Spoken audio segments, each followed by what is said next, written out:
Welcome back to Small Caps, ladies and gentlemen. My name is Kerry Stevenson, and today I'm speaking with Jennifer Chow. She is the Managing Director and CEO of Chimeric Therapeutics. The ASX code is CHM, and they are in the area of biotech, in the area of cell therapy, and they have a couple of, what would you call them? Drugs? Yeah, drugs, assets, therapies. Assets. That's the word I was looking for, Jennifer. Assets. They've got a couple of assets in clinical trials. So this is a really exciting time for this company. I love it when words don't come to me. But Jennifer, great to see you. Thank you so much for your time and welcome to Small Caps. Thank you so much, Kerry. Thanks for having me. I am thrilled to be here to talk to you about what we're doing. Well, I've done my research. I've had a little bit of a look about Chimeric. It's a really interesting time for the company, but this is the first time you've spoken to our community. So give us a brief overview of who you are, what you're doing. Yeah, I'm thrilled to. So our company was formed about just over 2 years ago, Kerry, and we focus very much, as you said, in cell therapy in oncology. So purely in cancer therapies is where we are focused. And what we're developing are known as cellular therapies.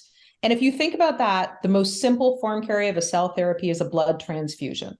Oh, Cell okay. therapy is, it's all about when you're using cells to basically work against a disease or, something that is wrong with someone. In our case, we're probably taking a step or two steps further than a simple blood transfusion, where we're actually engineering cells to be able to very specifically target and work against people's cancer. So that is the space we're in. This particular area has seen incredible outcomes in the last 5 years, where for the first time, we're able to say we're actually curing patients with blood cancers. So patients that had cell therapy, really, first time, right? We're curing cancer. Wow. And so, it's pretty exciting, actually, to be part of it. So we have patients that received cell therapies 10 years ago. They had a complete response, meaning at the time, all of their cancer went away. And then they were followed. And now 10 years later, we know they're still cancer-free. And so, finally, scientists and clinicians are saying, okay, after 10 years, we don't think this is ever coming back. These patients are cured. So we've seen these incredible outcomes with these therapies. Was it in conjunction with chemotherapy or anything like that, or were they just using your particular drug? So not using the drugs we have our assets, but using drugs that are using the same types of technologies on blood cancers. And so, one of probably, I'll tell you from me personally, Kerry, I've worked on 4 of the 6 approved CAR T-cell therapies. And so some of the drugs that I've worked to develop are exactly these drugs that have had these outcomes with patients. Okay. And I've had the incredible opportunity to meet some of the patients who were told, there really isn't much we have for you, go home, get your affairs in order. And then all of a sudden found their way onto one of the early clinical trials for cell therapy. Right. And it is amazing when 5, 6, 7 years later, they're sending you pictures of them and their families out at Disneyland or traveling around because they're still alive and they're thriving and they're doing incredibly well. Okay, so Chimeric, your particular assets that you have, because you said you started 2 years ago, what attracted you to the company and what is so exciting about what you guys are doing at the moment? Yeah, it's a great question because at the time, I was with a company called Kite, and Kite is arguably the leading cell therapy company in the world. And that's where I came to prior to Chimeric. For me, I had worked, like I said, on a number of the early CAR Ts and saw the outcomes that they could have for patients. And joining Chimeric was really about being able to think about how do you bring those outcomes to more patients? So instead of sort of working on the assets that I already, knew were approved and they're available for blood cancer patients, what I saw in joining Chimeric was this opportunity to be able to identify and discover new assets that had the same type of potential for patients and develop them and get those out to patients. So that's really what drew me to the company. And it's really about how we've spent, the early days of the company building, is really identifying assets around the world in different institutions that we felt had this incredible level of promise for patients that could potentially be curative, and bringing those into Chimeric, licensing them into the company, and then working on moving them into development so that we could get them out to patients. Okay, so what makes what you're working on different from what others are working on? I think in the oncology space, and I've been on oncology a very long time, Carrie, traditionally in oncology, what we've been trying to do is we've used targeted therapies or immunotherapies, and we're trying to delay cancer progression, right? Okay. So we're trying to say, oh, I can make it so this patient's cancer will stop growing for 6 months or 9 months, right? And and there's some great outcomes, and there's definitely benefits that we've given to patients by developing therapies like that. I think what makes this so different is our goal here is no longer just disease progression. Our goal is curing cancer. So it's a much more ambitious goal, right? We're now not looking just to say we can get someone another 9 months or another year with their disease not progressing. We're looking to say, look, we want to completely eradicate your disease so that it is gone and you don't have to think about it anymore. So I think the goal is a lot more ambitious. Okay, so with that ambitious goal, where are you at? Talk to us about, and I don't want to do too much of a deep dive into the science, if you like, but what I want to know is, what are the milestones? Where's the value for shareholders or potential shareholders going forward? Yeah, let me start by saying probably the most exciting piece is that we already have positive clinical data with 2 of our assets. And so when you think about the path to get these assets or get these therapies developed, right, you sort of start by having preclinical experiments, which is really, in a lab or in animals. You move them into patients and you kind of look at it in early days of patients, and then you move them into bigger trials to get approval. For us, we are already out of the preclinical stage with 2 of our assets, CHM-1101 and 0201. And we're in clinic. And with CHM-1101, we've already seen in our phase 1A trial positive signs and patients responding to CHM-1101, and that's patients with glioblastoma, which is the most lethal form of brain cancer out there. Oh, wow. Okay. Yep. Yeah, I mean, those patients, generally, it is incredibly sad, Carrie. Survival for patients with glioblastoma, maybe a year or so when they're diagnosed. It's incredibly sad. And so what we're starting to see already, and we're in the early days of the phase 1A clinical trial, is that the patients are having a response to our CAR T cell therapy. So that's incredibly exciting. And then with CHM-0201, similarly, what we've seen is we have seen patients having a response to that asset, which is an NK cell asset. And that's actually been in a phase 1A trial that's already done. And probably the best, part of that asset and that story is that there is a patient that was in that phase 1A trial. She was a young woman. She had acute myeloid leukemia. She had tried all of the normal therapies you would get if you went to the hospital. Nothing was working. Her disease continued to progress. She had the cells, CHM-0201 cells, and 100 days later, her disease was completely gone. And we now know, even better, Carrie, we now know 2 years later, her disease has not returned.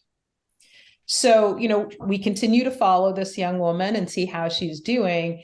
But we now already have a patient where we've seen cells that we're developing, take her into complete remission and keep her cancer-free for now more than 2 years. What a fantastic area that you're working in, because it's human, and it's you actually are. I mean, as you said earlier, you're curing cancer. I'm getting all sort of excited here, because is anyone else as far down the track as Chimeric at the moment? I think in other companies are in different places with different disease areas, right? Right. Yep. So, as you can imagine, when you start to see curing cancer as an outcome, lots of people start developing in the space. Mm-hmm. Right. And so, one of the things that my team and I do is really pay attention to what development is going on. I think, from in Australia, we're certainly further ahead just being in clinic. A lot of the Australian cell therapy companies are still in that preclinical space. When we think about the bigger community in terms of cell therapy companies around the world, our assets, CHM 1101 and 2101, are both what we refer to as first-in-class assets. So nobody is ahead of us with those assets, Carrie. We are the very first people to be developing those assets, and we are way out in front. With CHM 0201, our NK cell platform that actually has this young woman that has had the 2-year response already, we know that there are other people developing similar NK platforms, but we actually believe ours is first in class, or best in class, because we think that we've already been able to show that it works in areas and in ways that other NK platforms have not yet been able to demonstrate. So what are the next steps? And let's just take it through, if you like, because are those the 3 assets that you're focused on at the moment? Great. They are. So I think for our audience, I want to see, what are the next steps? What are those milestones where you believe it's going to add massive value to the company? Yeah.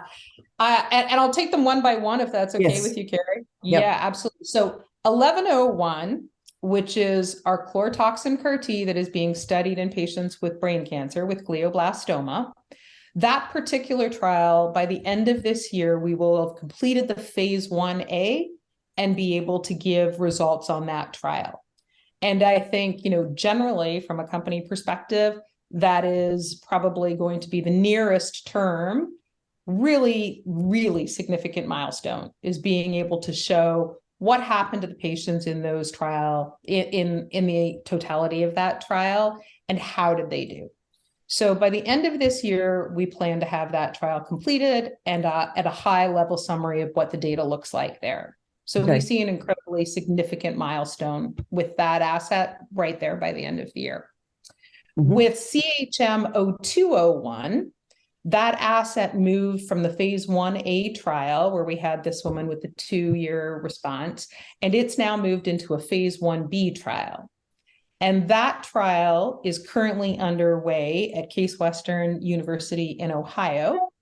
And we actually anticipate that by mid of next year, we'll have the results from that trial. What's the difference? Sorry to interrupt you. What's the difference between a 1A and a 1B? Yeah, it's a great question. And I think people ask this all the time. Is a phase 1A trial is really what we refer to as a first in human trial. It's the very first time you're going to put your drug into patients. And so the way that it's built, Carrie, is it's what we refer to as a dose escalation trial. So what we do is we start by giving a very low dose of the drug to patients. Not that we believe that that low a dose will always give any sort of therapeutic benefit, but we want to see that it's safe, because it's the first time you put into a human. And then essentially what we do is we up the dose over a period of time. So usually in a dose escalation trial, you start at a low dose, then you come to a second dose that's a bit higher, you move to a third dose that's a bit higher. And in our CHM 1101 phase 1A trial, we actually have 4 dose levels that we're completing. A phase 1B trial is then what you can do after you've completed the phase 1A and shown you've got safety in the different dose levels. And with a phase 1B trial, generally what you're doing is you're picking the best dose that you had in your phase 1A trial, where you saw the best efficacy with patients with the least side effects. Got it. So then you take that dose and you then treat a number of more patients to really be able to show or demonstrate that you have now more efficacy results available and not just safety results. 1A is more focused on safety, 1B becomes focused on efficacy. Got it. Okay, so 0201 is going into 1B. And how long does that take? Is that 2 years, 5 years, 25 years? What's the... Definitely not 25 years. So 0201 is in 1B. The first patient in the phase 1B trial was actually dosed in January of this year. So that was a great milestone for us to have achieved at the beginning of this year. We anticipate that particular trial will be fully dosed. So all patients in the trial will be dosed by the end of this year, beginning of next year. We anticipated it would be about 12 months. So the first patient was dosed this January. By next January, we anticipate all patients will be dosed. And then you follow the patients for 100 days, so just over 3 months, to really be able to assess how are they doing. So that's why I say that we anticipate by the middle of next year, we'll have data on that phase 1B trial to announce as well. So that will be the key milestone there for us. Yeah. And 2101? Yes, 0201. 0201. But then you've also got a third asset. I do have a third asset. I have a third asset that is CHM 2101. 2101. Yep. Now, this particular asset is not yet in clinic, but I can tell you that there is an incredible level of scientific excitement around this asset.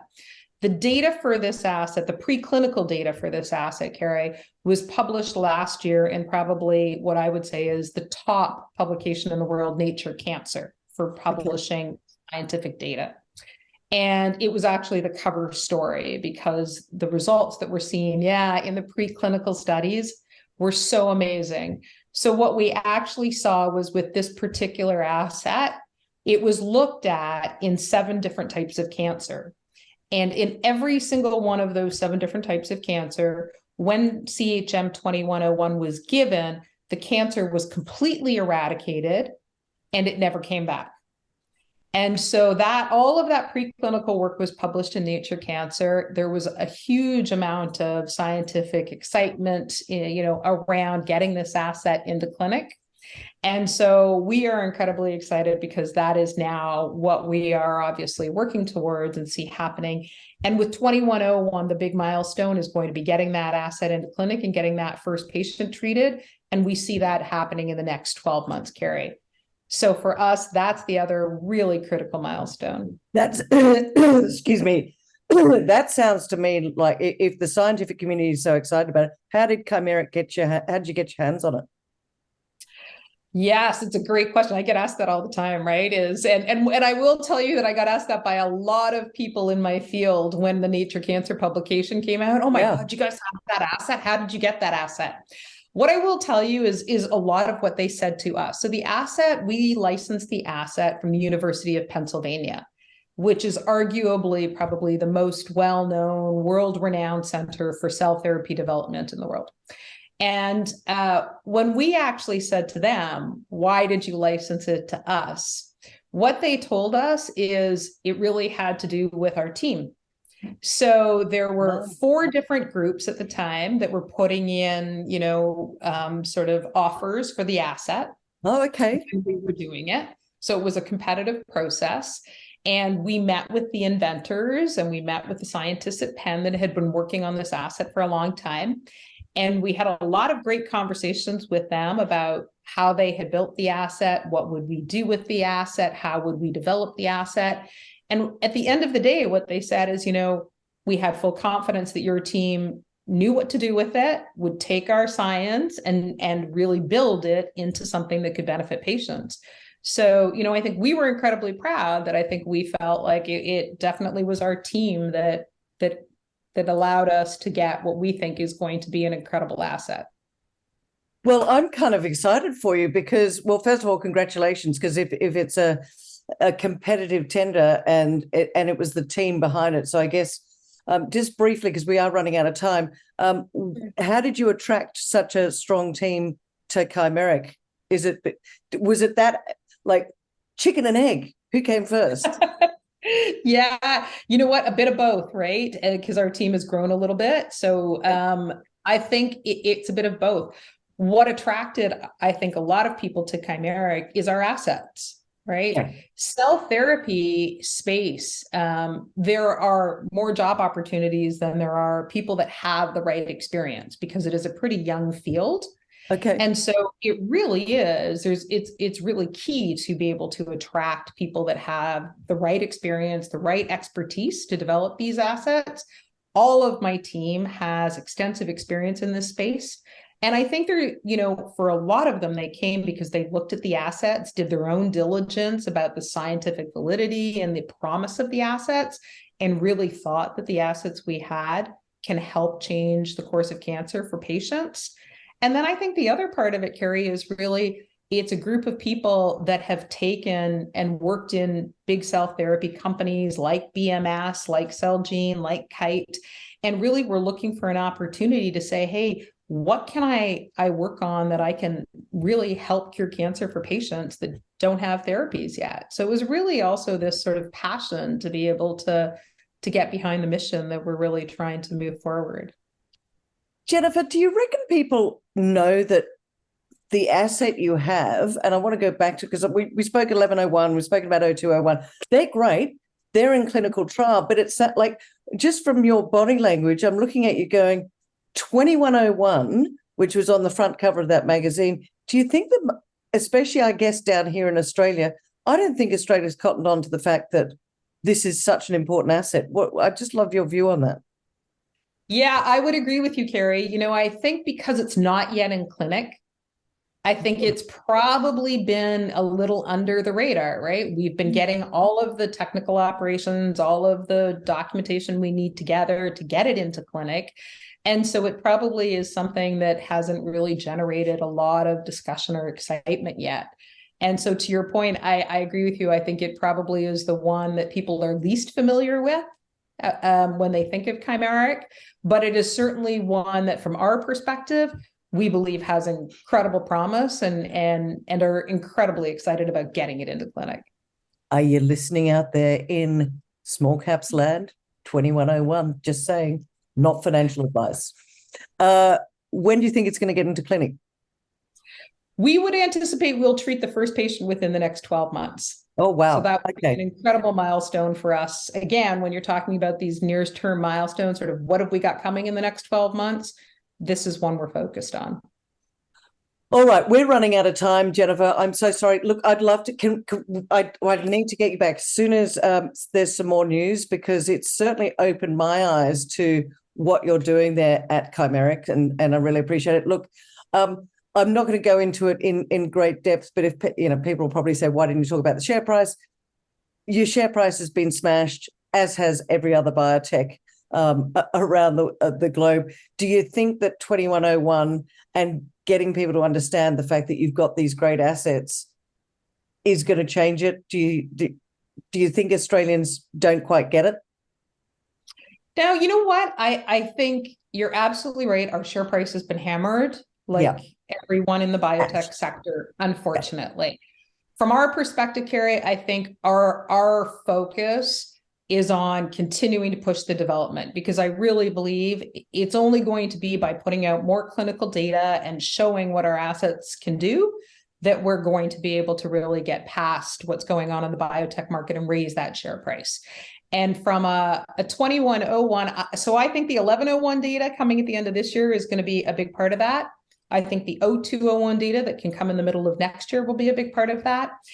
And 2101, Carrie, I will tell you, I've had analysts and tell me, institutional analysts say, just that one asset alone would make you worth 5 times what you're worth right now. And that's, just on one of my 3 assets. Yeah. So I do truly think that our share price is not reflective at all of our pipeline or the promise of our assets. I think we just really have to get to the place where we have more data to show people and be able to get that out there so that really we can, have a better reflection of what the value of a chimeric really is. Yeah, and I think what I always say to people, you've got to have a look at the management, you've got to have a look at the team. Final question before we get into the wrap up: has management got skin in the game? The management all has skin in the game. Yes. Okay. We very much all have skin in the game. I think first and foremost, from an equity perspective, we all have skin in the game. So we are all just as committed as every shareholder to raising that price it impacts all of us. And then, in terms of skin in the game, I think for us, it's also about getting these assets to the people that need them. Yep. And really being able to show that we can get these things out there and move them. And change the world, curing cancer one step at a time. Jennifer, we have run out of time. Let's wrap it up. Give me 3 reasons why people should sit up and take notice of Chimeric right now. 3 reasons. Okay. Number 1, Carrie, would absolutely be positive clinical data, right? Mm-hmm. I have 2 assets that already have positive clinical data. So that would be first and foremost. Okay. You already have a signal something good's going to happen. Number 2 is 2101, right? So this asset that has not yet gone into clinic has huge potential, and I think that will be an incredible catalyst for the company. And I think, honestly, number 3 is I just think we're incredibly undervalued right now. Right? I think where the market and the biotech market has us right now does not reflect in any way, shape, or form our data, our programs, our pipeline. And so I truly believe that, we are going to have inflection points that are going to see us jump significantly over the course of the next 12 to 18 months. So, from my personal perspective, that is something that I think, is critical to be looking at. Well, it's certainly a pretty exciting time, and I could see that 3 assets, 2 in clinical trial, 1 going into clinical trial, that 1 alone going, because I know that the other 2 assets have also got a lot of value, but yes, there's a massive game changer in there as well that I don't think the market has recognized. But I really appreciate your time coming and chatting to us on Small Caps today. Come back and tell us when you hit another milestone. But for now, Jennifer Chow, great to chat to you. Thank you so much for having me, Carrie. This was a very enjoyable talk.